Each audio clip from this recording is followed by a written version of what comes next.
I'm Dan Millman, and I came alive one day, and I was born again, in a sense, in a new way, when at 11 years old I discovered an old trampoline at a summer camp and started jumping up and down, and I haven't stopped since then. My background includes attending UC Berkeley on an athletic scholarship where I was a gymnast, and I was a world champion on the trampoline in London, England, in 1964. And I went on with my teammates. We won the National Collegiate Gymnastics Championships. I was the gymnastics coach at Stanford University, where I coached a top U.S. Olympian, Steve Hugg, and a top-ranking team there. I went on to Oberlin College, where I became a professor of physical education and designed unusual courses in body, mind, harmony, warrior, elements of the martial arts. So I've always been able to exert the best leverage to help people live well and help myself at the same time. But I've loved teaching, and that's been my major background, athletics, moving into more holistic realms of endeavor.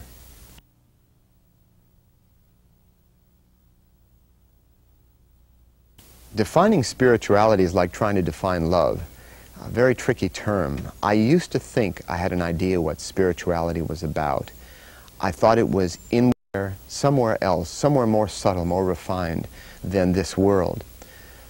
But today, I don't know what spirit is anymore. I can't differentiate it from anything else. Everywhere I look, at the littered streets of the city, not just on a beautiful sunset or a lovely morning with birds singing like we have today, but anytime, any place, anyone, I see aspects of spirit, the high and the low, the light and the darkness. So defining spirituality with a formula, I can't do it in the traditional ways of being somewhere different from daily life. In fact, part of my teaching is that daily life is a form of spiritual practice. Our relationships, children, work, education, finances, health, fitness, all those things are forms of spiritual weightlifting to strengthen our spirit.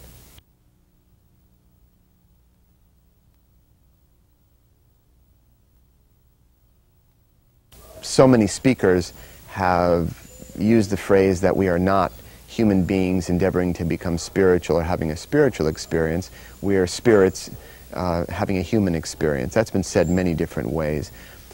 So that's one way to answer the question, that I'm no more or less spiritual than anything else, because spirit infuses everyone and everything.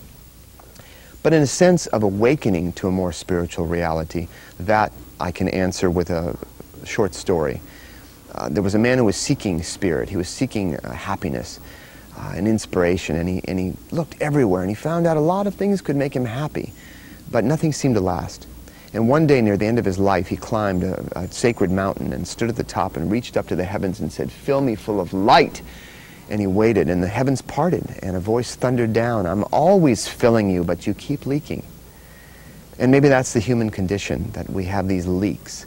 I'm working on a new book which will be published by Warner Books somewhere around the fall of 1997, called The 12 Gateways to Human Potential.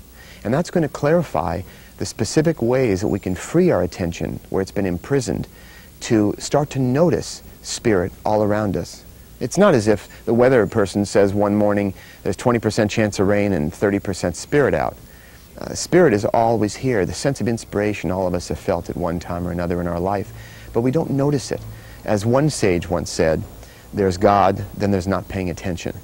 And often we're not paying attention to notice the beauty around us, because we're saying, "Oh, my back aches," or "What am I going to do about the car payment?" or "I don't know about my educational decisions here," or "I'm having difficulty in my relationships." So our attention is trapped. To me, it's a matter of realizing the spirit that's all around us. To me, that's what spiritual life is about. And there are practical disciplines, ordinary disciplines we can engage in daily life. It doesn't necessarily involve going off in a corner and sitting and meditating. A man came up to me at a lecture once and said, "Dan, I want to be more spiritual. I want to do more spiritual practices, but I've got a wife and 3 kids and a full-time job." And he and I laughed about that later, because his wife and children and his job were his spiritual practice. And it's tougher than sitting in a cave and meditating. I know, because I've done both.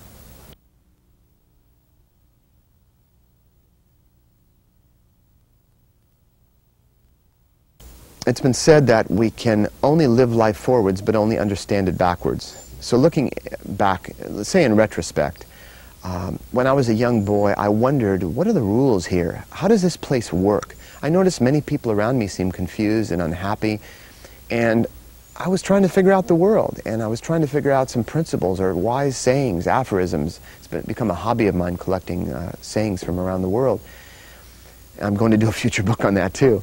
I tried to find principles about life, and first of all, at least in the athletic realm, there were certain rules. If you did such and such, you got this score in gymnastics. So it gave me a sense of security, but it didn't help me when I went out on a date in terms of being intimate with someone else or vulnerable. It didn't help me raising children or doing many of the things in life, so I started looking for broader principles. So what began as principles of learning, physical training.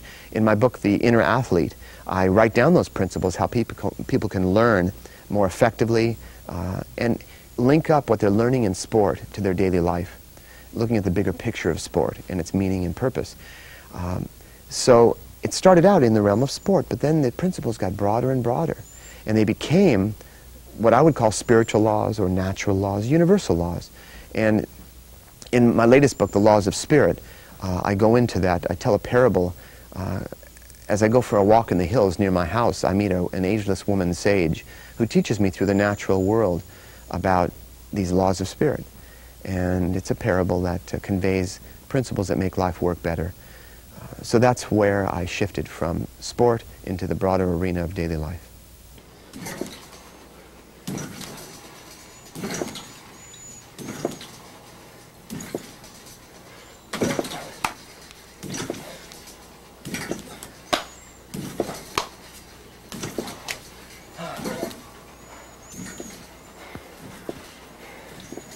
Well, I'm coming full circle. Where it began was trampoline, the joy of jumping and finding out that my attention came back right to the present moment. I was intensely live while jumping in the air, somersaulting. And that led into gymnastics, which led into sports, which led into the broader view of movement training and skill training, which led into principles for living. And now, though, when I finally retire, it may not be for a while, I have more books in me, I'll probably open up a little trampoline school somewhere, and just for the joy of teaching and passing on what I've learned.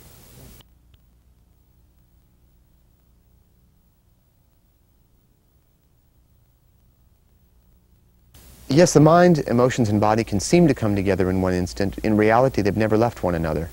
We talk about the mind and the emotions and the body as if they're separate for the sake of analysis. And people come to the point where they assume, oh yeah, there's the mind, then there's the emotions, then there's the body. But one cannot exist. You don't have a mind unless you have a body. And the mind affects the body. We all know this. There's more and more research being done, more sophisticated research on how our thoughts actually step by step go into our endocrine system and our hormones and affect the body in various ways. But there is something special about movement training, about sport, about martial arts, about facing our moment of truth. Because even if we're playing violin in a performance, or playing piano, or doing a dance, or juggling, it doesn't have to be a competitive sport.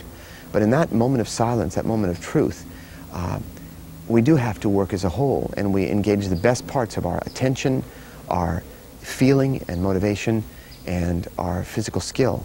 They become integrated consciously.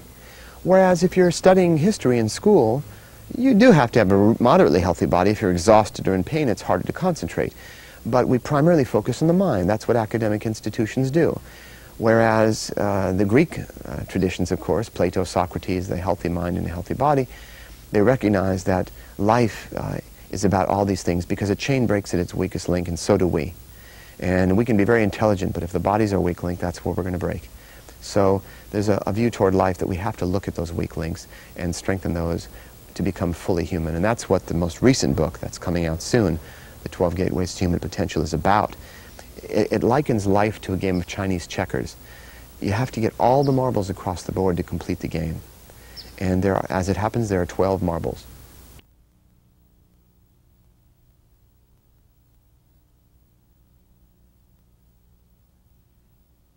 I'm only going to touch upon a few of the gateways, because if I say all 12, something happens. There's an internal hurdle of the psyche people have to overcome that's called, I know that already. And many times people hear a term and they go, oh, I know about that, I've read about it. But of course we can know things deeper and deeper and deeper. But I'll give you a sample of a few of the gateways to human potential that all of us ultimately and eventually have to master in order to reach our full potential. One, obviously, is taming the mind. But the approach I'm going to write about in the book is very different from what's traditionally been talked about, as if sitting down and meditating will tame the mind. It does have. It's a form of useful practice, but it's been glorified to a point. I see meditation as a form of fitness training, and most people don't view it as that. But holistic fitness, becoming who we are fully, does involve a period of just sitting and letting thoughts go and practicing that, so we can do it in daily life. But if we only do it when our eyes are closed in a corner somewhere, we haven't gotten the point. Accepting emotions is another gateway to human potential, but not in the way many people may have assumed. Most of us talk about accepting emotions in the sense of saying emotions are okay, and then expressing our feelings and knowing what we're feeling. That's very valuable and useful. But accepting means not trying to fix them, not trying to avoid them. It's completely embracing, just like we might embrace a cloudy day as well as a sunny one. Emotions are very much like the weather. We have very little control over emotions. We can influence them indirectly by our posture, our breathing, our environment, but we can't by our will just say, I'm going to be happy right now. I'm going to stop worrying right now. So it's accepting whatever passes through us and recognizing feelings fade. In fact, after one of my lectures, someone came up to me recently and said, I feel so inspired, Dan. And I said, don't worry, it'll pass. Because good feelings pass, bad feelings pass.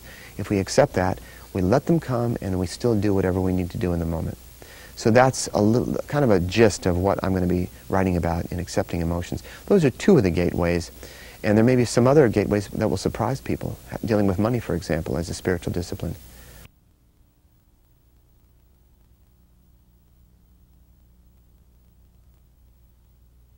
Way of the Peaceful Warrior, my first book, essentially. It's been called my signature book. It's the one most people have read. Is a novel. It is a work of fiction based upon a true story. I wish I could be less ambiguous and say it's totally factual or totally fiction, but it is based a lot upon my life.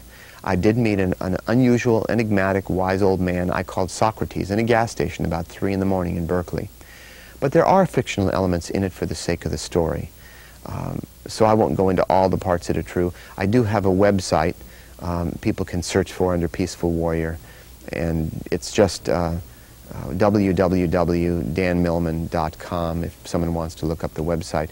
And I have answers to frequently asked questions about how much is true. Many people ask me that. I have no desire to delude people. There's enough lack of discrimination and illusion in the new age. People are wondering, do subliminal tapes really work? Do affirmations work? Will positive thinking really change my life? And those things haven't been subject to double-blind controlled studies to find out if they really work or not. And they need to be. But not certain things don't do well with double-blind studies. Intuitive capacities, for example, aren't always on call during an experiment.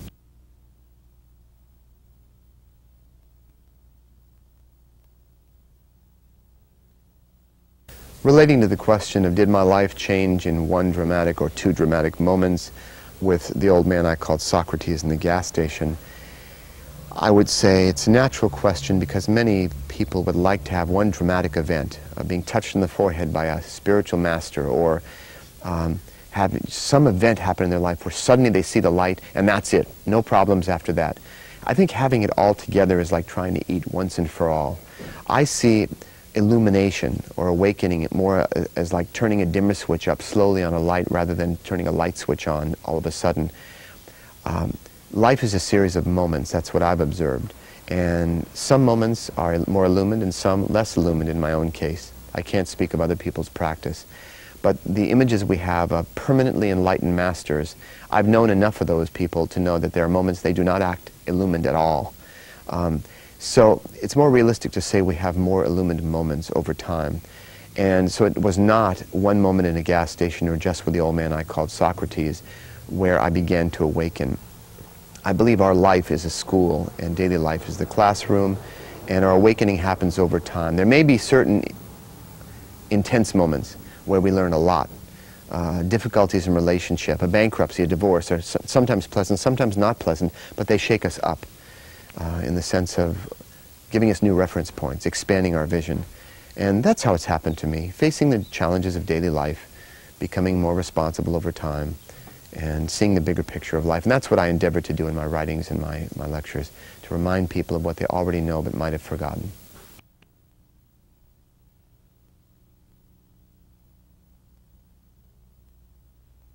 Well, people do ask me a lot about Socrates, and they say, I wish that I had had a Socrates in my life.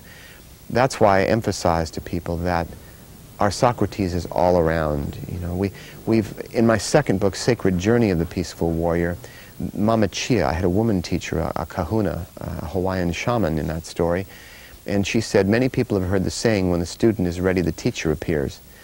What they don't realize is that it's not about suddenly being deserving or prepared enough where a teacher walks into your life and leads you through to wisdom, up the path.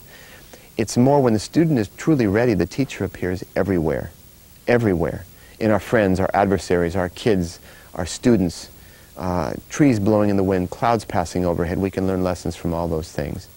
So it's not about the old man. There's a tendency to put the focus on the teacher, Socrates or another teacher, waiting for them. It's kind of a childlike approach to spiritual life. Who will guide me?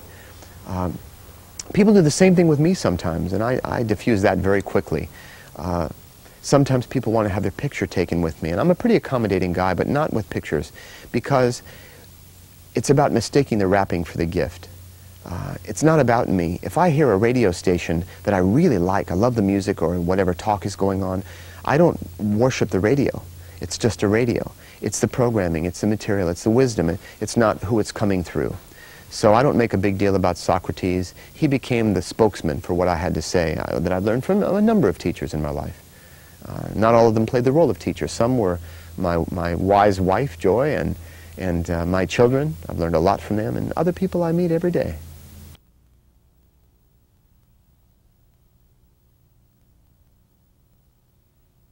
So enlightenment is one of those tricky terms, like love or spirituality. We have to deal with the image of the enlightened master sitting Buddha-like with a beatific smile in his or her face, who walks through every situation calm and serene. To me, the illumined mind is not always serene, but it's flexible. If my house is on fire and I wake up one night and it's on fire, I'm not going to be serene. I'm going to do what needs to be done in that moment, including getting out of the house, getting the kids, and doing whatever I can constructively in that moment. It may not be the appropriate time to be serene, certainly not to panic. So illumination, we all have views and images of what that may be like, but it's the person next door to us might be illumined, we might not know it. It's very difficult to judge someone else's practice, and it may not be looking a certain way. Many people put on the style of an illumined master when they're in the public anyway. But I don't even know what to say about enlightenment anymore. It's not my goal. Maybe illumination is when you finally no longer have that as a goal and you just live life as best you can. Other people may have different views, but that's my sense of it.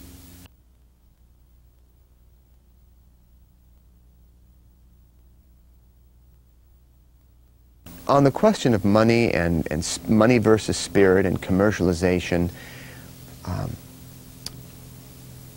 that subject is close to my heart because I think it's widely misunderstood by the public. And again, in the upcoming book, The 12 Gateways to Human Potential, one of the gateways we have to master is managing money. Not making it our God or our devil, but understanding it realistically in perspective. Someone once said I was the commercial Carlos Castaneda. I found that amusing. By commercial, it's because I have sold audio tapes and sold books and even sold T-shirts. I have a family. Real life involves making a living. If you have kids, if you're a single person in college, whatever, you don't need that much money, and that's one part of life. But if you're raising children and want to give them a good schooling, the best school around, if that happens to be an alternative school, get a college education for them, give them things, you know, because you love them, then it's necessary to engage in the marketplace. And I never set out to make money doing what I do. It's been like a miracle. I wrote Peaceful Warrior because I thought maybe some college students might like it. I had no idea. Millions of people, business schools, and, you know, industry, and many walks of life would find the book touching. So I didn't actually write it to make money, and I have made money, and I'm wonderful. I'm delighted that I'm able to make good money doing what I enjoy, serving other people. I've been really blessed in that way. I paid my dues. 15 years ago, even after Way of the Peaceful Warrior was published and then went out of print for a while, I was making $7 an hour working 2 jobs as a typist. And I did that for quite some time, just struggling along, going deeper into debt. So I know what it's like to be at least relatively impoverished, looking in the couch for change to get a videotape. It's not the depths of poverty, but I know what it's like when money's tight. And so now I've written enough books, and they've been well received enough where I do make money selling books and tapes, and I hope they're useful. But people's images of that money is somehow unspiritual, I would just ask them to re-examine that in a year or 2 or 3 when they've gotten into real life, when they have to have a job or support a family. And they'll find it's simply, what's a job that's good livelihood, that's useful to people? And to me, that's what it's about, not having prejudice for or against money. Money doesn't make you happy. It's just one of those functional parts of life. There are people who work for themselves, who are independent, body workers, astrologers, psychologists, whoever, people who just work for themselves. I often let them know that there are 2 things they need to be successful. One is they need to be good at what they do. If they're not good at what they do, they should probably go hide somewhere. But if they're good at what they do, they also have to be good at promoting what they do. That's the second thing. And so many people who are good at what they do, whether they're musicians or body workers, they'd rather work on their craft than go out and do the mundane activity of trying to promote their activity. But if they're good at what they do, they can't be of benefit to anybody if those people don't know about them. So that's why it is important for people to be willing to promote what they do, so more people can hear about them and they can reach out and exert some positive leverage in people's lives.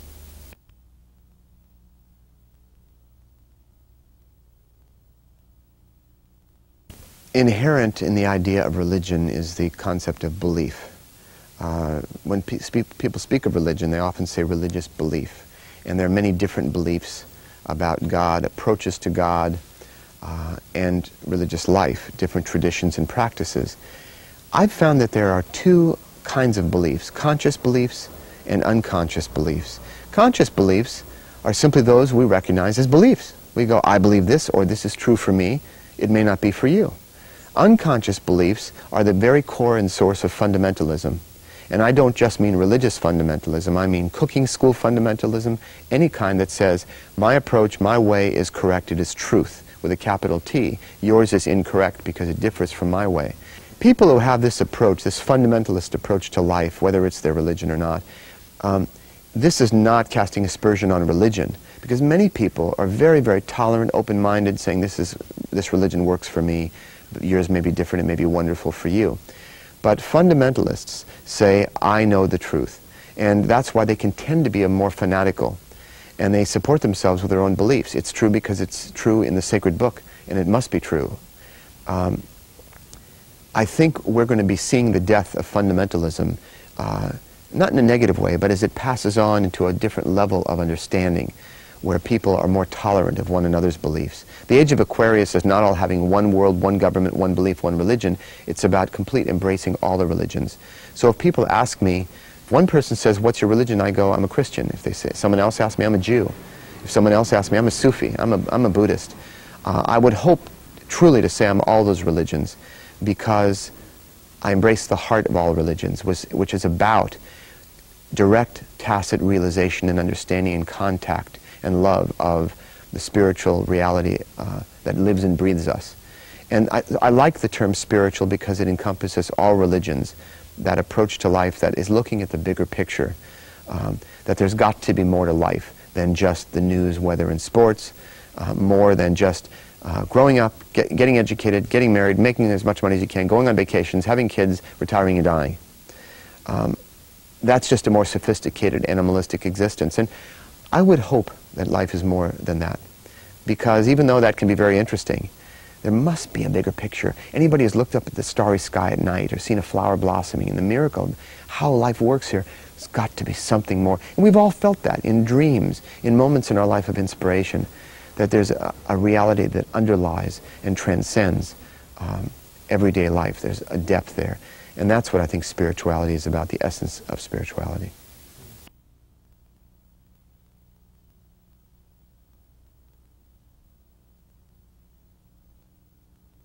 There are writers who are psychotherapists, for example, and they have a regular client base, and they tell stories based upon the clients they've had, or make up stories, whatever. There are occasions where I've known somebody who serves as a good example or a model of a point I'm making. I love to tell stories and anecdotes about people, but I usually use myself as the guinea pig because I've made enough mistakes where people can recognize bits of themselves in me. For example, one day I was complaining to Socrates about a professor who was really down on me. He was giving me a hard time. And Socrates said, "You know, Dan, you remind me of a construction worker I knew in the Midwest. Every single day he'd open his lunchbox and complain about his lunch. He'd say, 'Not another peanut butter and jelly sandwich. I hate peanut butter and jelly.' The next day, opened his lunchbox and went, 'Peanut butter and jelly again?' Well, he did this every day until finally one of his workmates said, 'Mac, if you don't like your lunch, why don't you ask your wife to make you something different?' And Mac looked at him and said, 'What do you mean? I'm not married. I make my own sandwiches.'" And so little stories like that tell us about maybe responsibility, reminders about life. So I love anecdotes, but I don't use people I meet in daily life. So none of my friends need worry that they're going to appear in one of my books, at least in a recognizable way.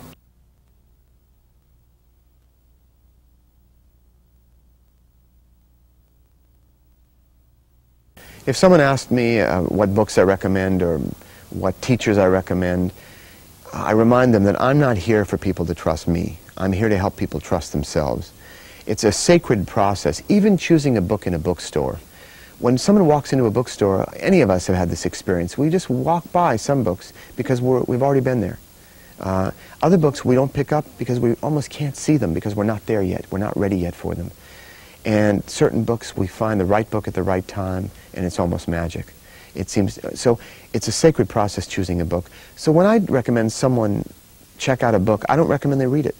I recommend they just feel it, open the pages, and get a sense of whether it's for them at that time. And if it's not, I respect their process.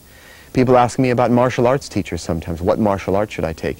And I tell them, look in the yellow pages, look in the phone book, see schools in a practical driving distance, and find a teacher you like. It's more important than the particular style. And so I think we all vibrate at different levels. We're all at different places in our own evolution. That's why there need to be more than one book in the bookstore, because we're at different places. So I really leave it to the individual to what books, whether they're mine or someone else's, appeal to them.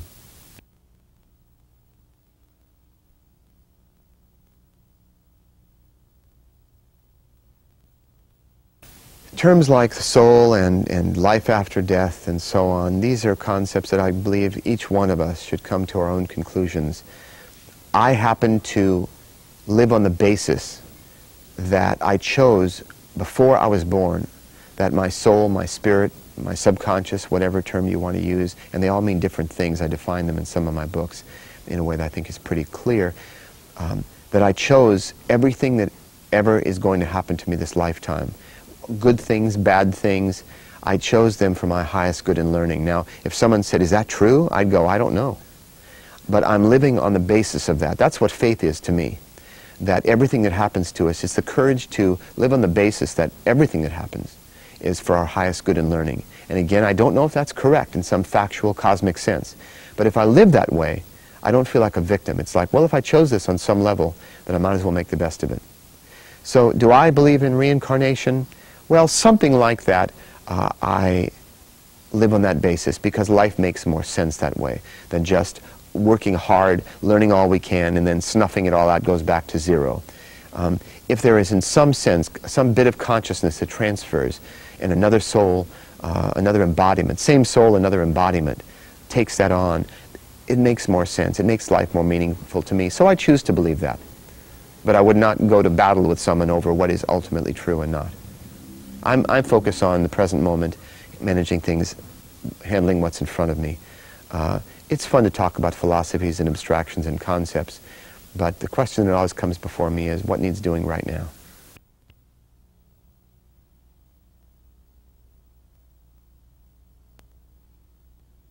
I heard a saying some years ago that after 50 years old, a person is responsible for his or her face.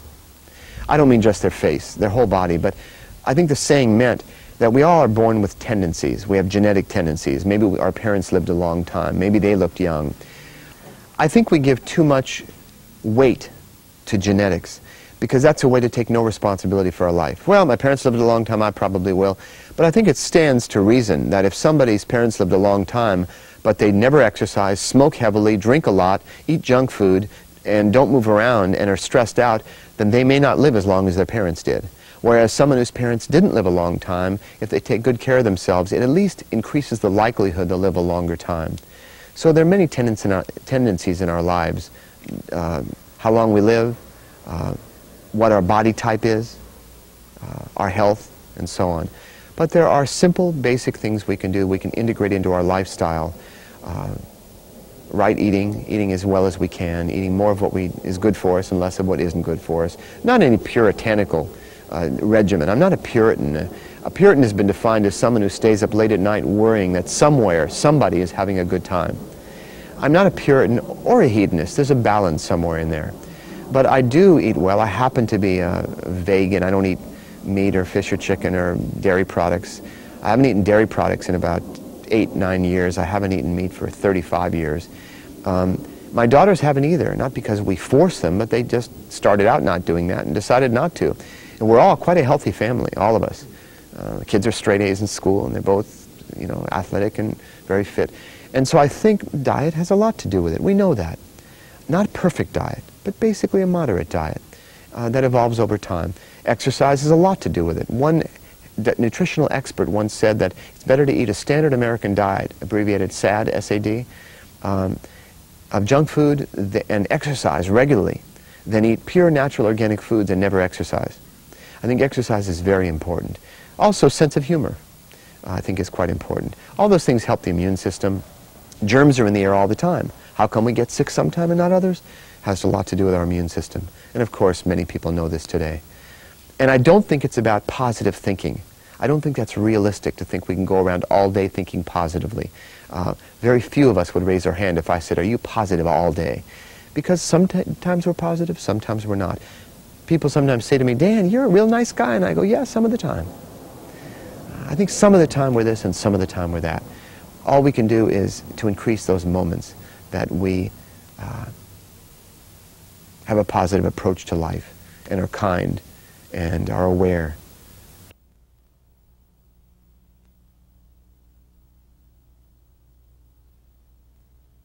I never know which book is going to come up next until it's right in my face, and suddenly it takes priority. The books are like lined up at the runway.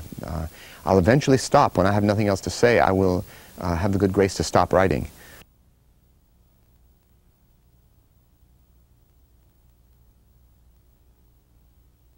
Life, to me, is a mystery, and it's become more mysterious over time, not less mysterious. I'm not trying to know and have it all down, like seeing a magic trick and having to know exactly how it works so the mystery is gone. To me, it's more mysterious all the time. I wrote a book called The Life You Were Born to Live. That book helps people clarify their life purpose and the core issues of their life. The system they use is based upon their date of birth. Now, someone could ask me, how can someone's date of birth on the Gregorian calendar, not to mention the Chinese, Hindu, Arabic calendar, possibly give valid, reliable, accurate information about someone's life purpose? Come on. People should be skeptical. And yet, the mind's like a parachute. It works best when it's open. If someone opens the book and looks at their birth number, they are going to find it astonishing how accurate the material is. Can I explain how it works? No. I only know I was trained many years ago. I've worked with the material in depth, and thousands of people have attested to its accuracy. It's right to the point. It's not abstract where someone has to kind of project themselves into it and say, well, I think that's a little about me. It's right on. And that points to the mystery of this world. There's so much we haven't discovered yet in the spiritual realms. How we could possibly be connected, how someone's date of birth could give that kind of information, and yet it does. So there's many mysteries in this life, and that book reflects one of them.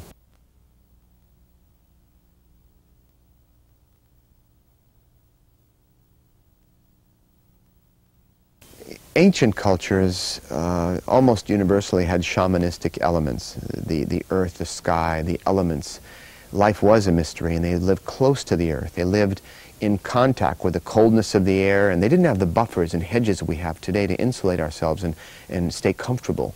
So people were naturally more shamanistic in terms of looking at, it was their science. They made models of how life worked, and they called them spirits and demons and angels.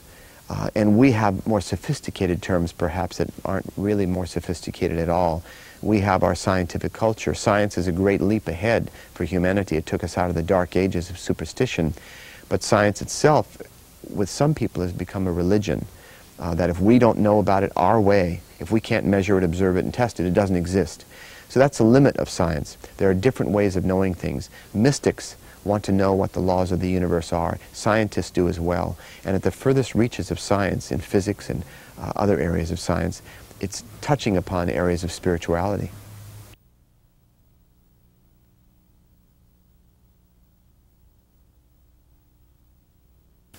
The term peaceful warrior does seem like a paradox or an oxymoron. How can you be a peaceful and a warrior? Because isn't warrior about war and fighting? And by definition, you'd think it couldn't be peaceful. It wasn't just a fancy term. At the heart of all martial arts is the training of the body, mind, and emotions as a whole, as a unit. The warriors knew that physical skill alone distracted or the emotions in turmoil.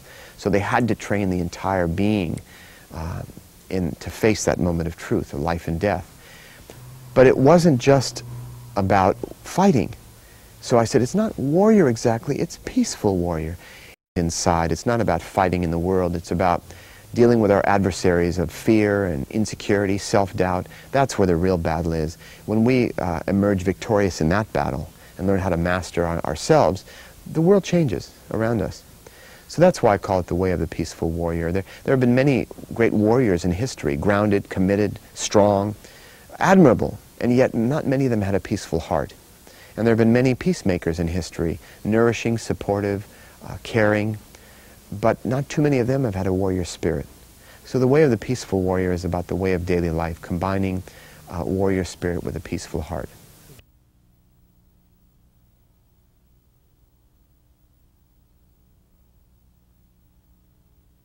In 2 of my books, I've had a woman teacher, and I wanted my readers to know that obviously teachers aren't all male or all female. We have to reach a balance inside of us, those male qualities, those female qualities. So Mama Chia was a character in Sacred Journey of the Peaceful Warrior, which is a sequel to my first book. And she had different qualities from Socrates. He was sort of a butt kicker. He was a tough old guy, gave me some hard lessons. Whereas Mama Chia was more of a nourishing character, though she took me through some adventures as well. So they had very different personalities. In my latest book, The Laws of Spirit, there's an ageless woman sage, but that's more of a parable than a novel. She was a literary device, and I state that in the preface. But I felt it was important to have, say, a woman's touch. I see life around us in the world as a projection of our psyches, of our own state of awareness. We don't see the world as it is. We see it through a window of our thoughts, beliefs, interpretations, and associations. And this idea of the battle between, the war between the sexes really reflects that as human beings, we haven't come into balance yet. I teach knife fighting training. We use rubber knives, nobody gets killed. Up in Sonoma 3 times a year, I call it the courage training. And it involves many things. It's really a personal growth training, but we use martial arts as a method. And there's a moment of truth people face. There's a test at the end. People come from all over the world to do this. And one of the things that we require for someone to pass the test is to find a balance in themselves so it shows in the way they move and the way they respond between the more receptive elements and the more assertive elements of their character. If they're only assertive, it doesn't work. If they're only receptive and passive, it doesn't work. So it's combining, and when the male and female qualities, if I can speak of them in those terms, combine inside of us, we become balanced, and then we notice the world becomes balanced as well. When it happens as a society, there won't be any more issues with whether we should swing from a patriarchy to a matriarchy. I don't think that's the answer. I think it's to find a balance. And this is off the cuff, I don't know if you'll use this, but some people have said, when a woman acts like a man, why can't she act like a nice man? You know, because some women feel like they have to be more like men to get into the business world. And no, they have to be humans. My work has never been directed at men's movements or women's movements. It's been directed at human beings and what we share in common while respecting our differences.